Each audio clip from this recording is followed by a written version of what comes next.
एक घने जंगलों के किनारे बसा था राजपुर गांव।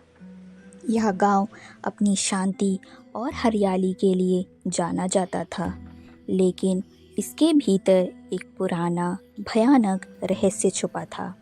राजपुर में एक पुरानी हवेली थी, जिसे भूल भुलैया हवेली कहा जाता था। लोग कहते थे कि उस हवेली में एक डाकनी चुड़ैल दुल्हन का वास है। कहानी कई साल पुरानी थी। राजपुर में एक बहुत ही खूबसूरत लड़की रहती थी, जिसका नाम था मोहिनी। मोहिनी का विवाह गांव के ही एक अमीर जमींदार के बेटे विक्रम से तय हुआ था। विक्रम मोहिनी से बेहद प्यार करता था और उनकी शादी का जश्न पूरे गांव में धूमधाम से मनाया जा रहा था।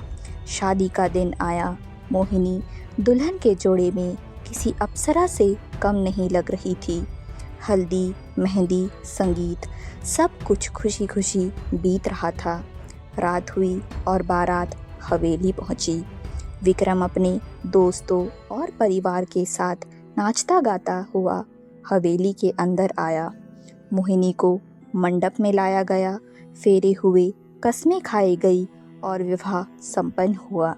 जब मोहिनी को पहली रात के लिए विक्रम के कमरे में ले जाया गया, तो पूरे हवेली में एक अजीब सी खामोशी छा गई। विक्रम कमरे में दाखिल हुआ। मोहिनी घूंघट में बैठी थी। उसके चेहरे पर एक अजीब सी मुस्कान थी। जैसे ही विक्रम ने उसका घूंघट उठाया, उसके होश उड़ गए। या मोहिनी नहीं थी।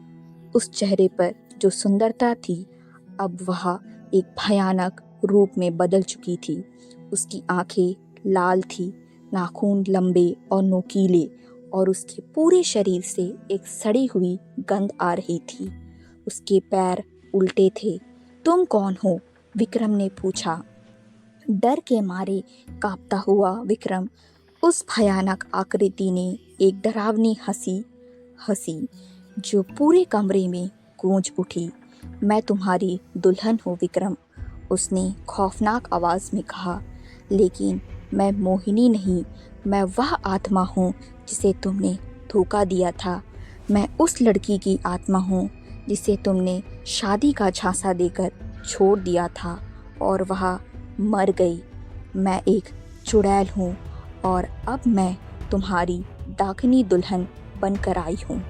विक्रम को याद आया, सालों पहले उसने एक गरीब लड़की के साथ प्यार का ढोंग किया था और फिर उसे छोड़ दिया था, जिसके बाद उसने आत्महत्या कर ली थी।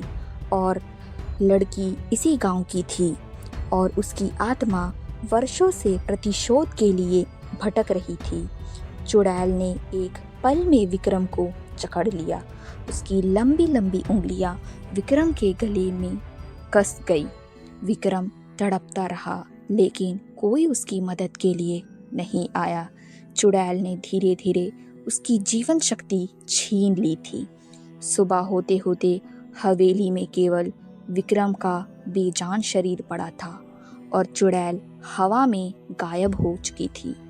उस दिन के बाद राजपुर गांव में कोई भी उस हवेली के पास जाने की हिम्मत नहीं करता।